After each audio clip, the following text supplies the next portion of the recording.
Why don't you marry me? I'm a better match for you than that plain Emily, my sister said, draping her arm over my husband's shoulder and sidling up to him. At that moment, all the restraint I'd managed to hold onto crumbled. The tightly wound thread within me snapped, and I shouted, "Stop fooling around. You've always been like this." Then I lunged at my sister. As she toppled over, still caught in her awkward position, her wide eyes locked onto mine. A hush fell over the scene. This is the story of the chaotic end of my dreadful sister, and I reached. My name is Emily, and I am 27 years old. After graduating from the literature department of a state university, I've been working as a librarian at a public library. During my lunch break, I checked my smartphone and saw a message from my older sister, Michelle. "I'm going to use your blue sandals. They still look new, but that's fine, right?" I sighed, knowing she hadn't changed. Michelle had always been like this, even as kids. If I had something she wanted, she would quickly take it, get bored, and then toss it back to me. Despite being family, she was incredibly beautiful, adored by adults, and often likened to a French doll. She attended a prestigious private university on recommendation and even won a beauty pageant there. Now she uses her looks as a receptionist at a reputable company, living a life straight out of a fairy tale. In contrast, I am quite plain, with a typical American face. People often tell me, "Emily, you look like a traditional doll." Maybe it's my sister's constant bullying, but I've always been shy and introverted. While Michelle played with dolls, I would sit alone, quietly reading a book. But I was content with that, dreaming of a life surrounded by books. I worked hard toward that goal, and now I work as a librarian, a job I've always wanted. Processing checkouts, scanning barcodes, and finding books for library patrons is my daily routine. As I work, memories from high school often resurface. Attending the same school as Michelle was exhausting, constantly hearing comments like, "Is this what Michelle's sister is like?" My one solace was writing book reviews of my favorite books as part of the library committee's activities. While most high school students focus on clubs and relationships, I kept writing, hoping others would appreciate the charm of my favorite books, even if I knew no one would read them. However, there was one person who would eagerly devour my reviews and borrow the books I recommended one by one. This male student was a year ahead of me, and although we never spoke beyond the borrowing process due to my introverted nature, I remembered his name well from the library card. I often found myself wondering about him, how he was doing, if he still found joy in reading books. He was the one who ignited my passion for literature, the person who made me continue to cherish books. Then, one day, a marriage proposal arrived for my older sister, Michelle, at the age of 28. It was only natural for such discussions to arise. During a family gathering, Michelle dramatically tossed the blind date photos and the man's profile onto the table, startling me mid-meal. "What's he like?" my mother inquired. "He's just a chubby, nerdy-looking guy, currently working as a temp," Michelle replied disdainfully. "Why do I have to go on a blind date with him?" she grumbled. I couldn't help but interject. "Well, if you're not interested, just reject him." Michelle sighed. "But he's related to an executive at our client's company. I can't afford to offend him." Then a gleam crossed her face as she turned to me. "Oh, I know. Emily, why don't you go on the blind date instead?" I was taken aback by her suggestion. "What? Me?" I stammered. Michelle hastily continued, "You're quite the respectable nerd yourself, aren't you? You might hit it off with him. Since you're not exactly a knockout, he might be perfect for you. Please take my place this weekend." I hesitated, feeling uneasy about the idea. But I don't want to go either, and it would be dishonest to the other party. How could I explain going in your place? Michelle insisted. "It'll be fine as long as you go. Just don't embarrass me. Take the photos and profile." Reluctantly, I accepted the task, though I couldn't help but emit a surprised sound as I examined the materials. "Is there a problem?" Michelle asked, sensing my hesitation. "No, no problem at all." "Thank you, Michelle. I'll give it a shot," I replied, mustering a smile. Michelle grinned. "Ah, so you actually like that chubby nerd. Well, they're all yours now. Here's to the birth of the nerdy couple." Ignoring her teasing tone, I braced myself for the upcoming blind date, uncertain of what to expect. I continued to study the blind date photo and the man's profile. On the day of the blind date, I apologized to him for Michelle's abruptness and expressed my desire to go on the blind date with him instead. The man sitting across from me was indeed a little chubby and had a hint of a nerdy aura about him. but he looked exactly as I remembered. The man I was meeting with was none other than the one who used to borrow books after reading my reviews. He looked at me curiously and said, "Were you, by any chance, the librarian at our high school?" "Yes, that's me," I replied, recognizing him as well. From there, we immediately struck up a conversation about our high school days and our shared love of books, marking the beginning of my relationship with him. His name was Thomas, and he had been in the same class year as Michelle, though she seemed to have no memory of him. During one of our dates, Thomas told me, "Honestly, Emily, if Michelle had come instead of you, I would have turned her down. Her reputation precedes her, and not in a good way. However, knowing me, Michelle would have probably dismissed me first." "I'm truly sorry about my sister's past behavior," I said, "but I'm glad to reconnect with you, Thomas. I think you're wonderful. If you're self-conscious about your appearance, why don't we work on improving it together?" I suggested. "You're right," Thomas agreed. "I've been so focused on work that I've neglected exercise and my appearance. I'll make an effort so you won't be disappointed." "I'm glad to hear that," I reassured him. "But know that your appearance has never been an issue for me." Our conversations and dates flowed smoothly, fostering a genuine connection between us. I received a marriage proposal from Thomas, and we decided to tie the knot. My sister, who initially remarked that she had seen the fat guy's face before, did not attend the event. Nonetheless, our families gathered for the occasion, showering us with warmth and blessings. We found a new home and began building our life together. Then, on our wedding day, as we prepared to walk down the aisle, my sister couldn't resist mocking me. "Getting married in a church these days, so typical of plain old Emily. That dress makes you look like a classic American doll." I tried to brush off her comments, asking her to please refrain from negativity on such an important day.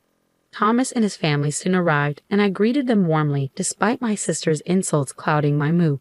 When Thomas, dressed in a traditional suit, made his entrance, my sister let out a surprised "What?"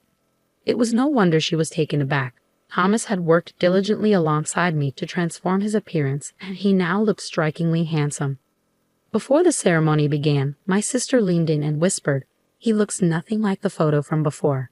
I explained, "Thomas has put in a lot of effort. He always had a handsome face, but he looked lackluster in the previous photo due to being overweight and having an unflattering haircut."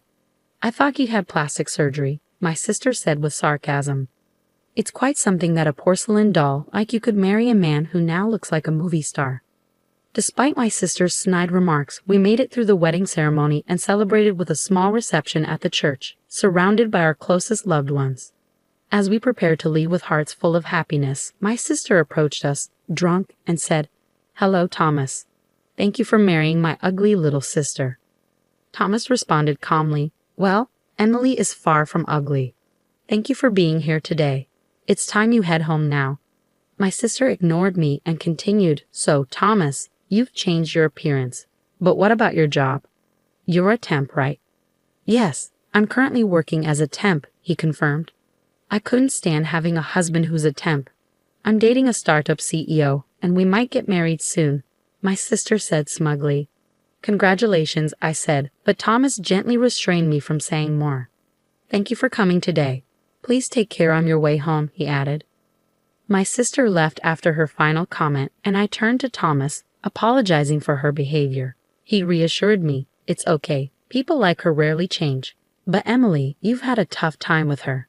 Let's focus on our happiness from now on." "Thank you, Thomas," I said, grateful for his support. And so began my married life with Thomas.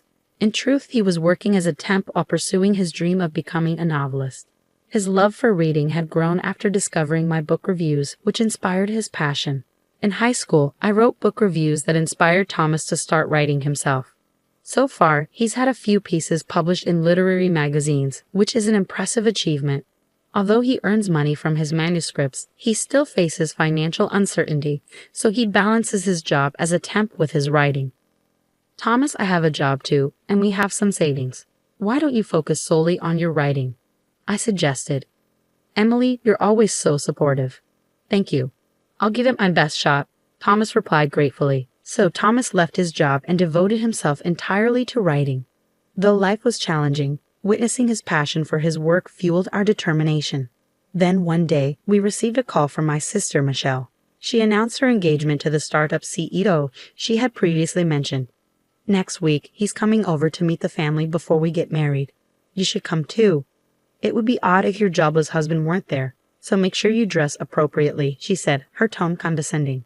Despite my irritation at Michelle's attitude, I knew we needed to attend her engagement and wedding. With that in mind, Thomas and I decided to join the family gathering. I'm sorry you'll miss your important event that day, Thomas, I said. Don't worry, Emily. She's your sister, after all, Thomas reassured me. Upon arrival at the venue, Michelle greeted us with a smug expression. Welcome to the antisocial couple. Please be nice to my darling, she quipped. We ignored her jabs and went inside to exchange greetings with Michelle's fiancé.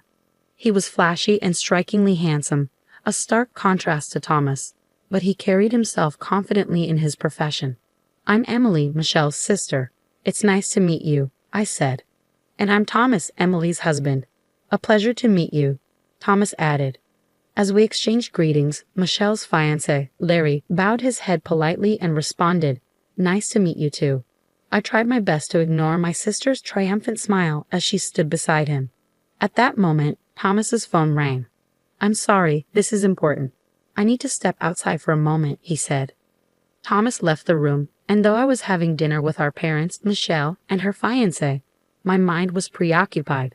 When Thomas returned, he whispered something in my ear, and I gasped in disbelief. Really? Congratulations, Thomas. That's incredible, I exclaimed, unable to contain my excitement. My mother, surprised by my outburst, asked, What's going on? Not now, Emily. Thomas's novel just won a major literary award, and it's going to be adapted into a movie. Is that true? Congratulations, Thomas, my mother exclaimed, her face lighting up with joy. Yes, that's fantastic news, Thomas. All the support Emily has given you has paid off. Our parents were thrilled, and Larry joined in with his own congratulations. That's wonderful news, Thomas. Let's raise a glass to celebrate. I'm sorry, but I have to give some interviews about the award, Thomas said. As Thomas prepared to leave, my mother began to remark, Well, I guess that's it for Thomas and Emily, when suddenly something unexpected happened involving Michelle. Michelle abruptly stood up from her seat next to Larry and walked over to us, positioning herself between Thomas and me. Hey sis, shut up, you ugly, she began in an icy tone. Thomas, why don't we get married? I'm a far better match for a successful award-winning author like you than someone like Emily, she suggested with a smirk as she placed a hand on Thomas's shoulder and leaned in close to him. I felt my world shatter around me. Michelle always desired what I had, and once she was done with it, she cast it aside. She consistently belittled Thomas and me, but as family, I had always put up with her. This time, however, I could no longer hold back. A rush of tension surged through me and I shouted, That's enough, Michelle. You've always been like this, as I lunged at her. She stumbled back and fell awkwardly to the ground. Thomas, who had been leaning on Michelle, jumped away. Michelle sat on the carpet, stunned, her wide eyes filled with surprise. What on earth are you doing? She cried. That's exactly what I should ask you. What were you thinking? Thomas's voice was cold and sharp as he looked down at her with disdain. I mean, I was offering to marry you, she stammered. Even if I were the last man on earth, I'd say no. Emily is the only one for me, for life. What's so good about Emily? I'm prettier. My figure is better, Michelle protested. Emily is not only beautiful on the outside, but also on the inside, unlike you, Thomas retorted. She's been my support all this time, the reason I achieved these awards. Something you could never accomplish. Thomas walked over and put his arm around my shoulders. I could feel my anger toward Michelle slowly dissipating and warm tears streamed down my face. How dare you reject me after all my advances? Michelle's face flushed red, her voice shaking. Michelle, what are you doing? Do you even understand the significance of this occasion? Our parents scolded her, now fully aware of the situation. Looking as though she had just awakened from a dream, Michelle rushed back to Larry. I'm sorry, Larry, she apologized. Looks like it's going to be you after all, Larry said, exasperated, straightening his tie.